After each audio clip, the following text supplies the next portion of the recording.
भारत की बात ही निराली है। अगर भारत किसी देश से किसी वस्तु का आयात करता है तो वो सुर्खियां जरूर बनती हैं, लेकिन अगर वही वस्तुओं का आयात भारत बंद कर दे तो तहलका तक मच जाता है। ऐसा हम इसलिए भी कह रहे हैं क्योंकि आप सभी ने देखा होगा, जब भी भारत किसी देश से तेल खरीदता है तो वो पैसों में खेलने लग जाता है, क्योंकि भारत बल्क में ही सारा माल उठाता है। यही वजह है कि पिछले साल रूस से सारे रिकॉर्ड तोड़ते हुए भारत ने इतना तेल उठा लिया कि खाड़ी के देशों की हालत खराब हो चली थी। और यही वजह थी कि पिछले 2 सालों में रूस भारत का सबसे बड़ा तेल आपूर्तिकर्ता बन गया, जिसकी वजह से इराक पिछड़कर दूसरे स्थान पर पहुंच गया।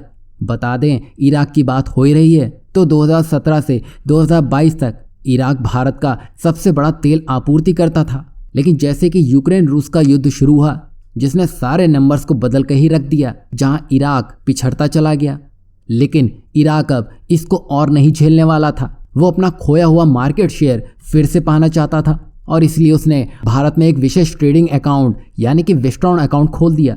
बता दें कि इराक के बैंक रीजनल ट्रेड बैंक और भारत में डीबीएस बैंक के अंदर ये खाता खोला गया है। मतलब यहाँ पर डॉलर की कमर तोड़ने की तैयारी की जा रही है, जिससे भारत का रुपया बलवान होगा। मतलब भारत के दोनों हाथों में लड्डू रहने वाले हैं और इराक भी अमेरिकी डॉलर पर अपनी व्यापारिक निर्भरता को कम करना चाहता है।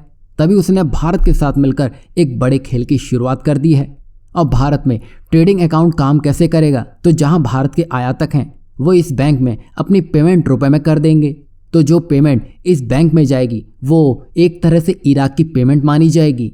वहीं अगर भारत से कोई सामान इराक जाना होगा तो जिस भारत के एक्सपोर्टर को पेमेंट चाहिए होगी वो भी इस बैंक के माध्यम से पूरी कर दी जाएगी। सरल शब्दों में समझा जाए तो अब इराक और भारत के बीच में होने वाले व्यापार के भुगतान के लिए अमेरिकी डॉलर की जगह भारतीय रुपए का इस्तेमाल हो सकेगा। खास बात तो यह है कि रूस यूएई के बाद इराक भारत को तेल के आयात के लिए अधिक विकल्प देने वाला है। इससे भारतीय रुपया तो मजबूत होगा ही, साथ ही दोनों देशों के बीच में जो भी पेमेंट होगी वो भी सरल हो जाएगी।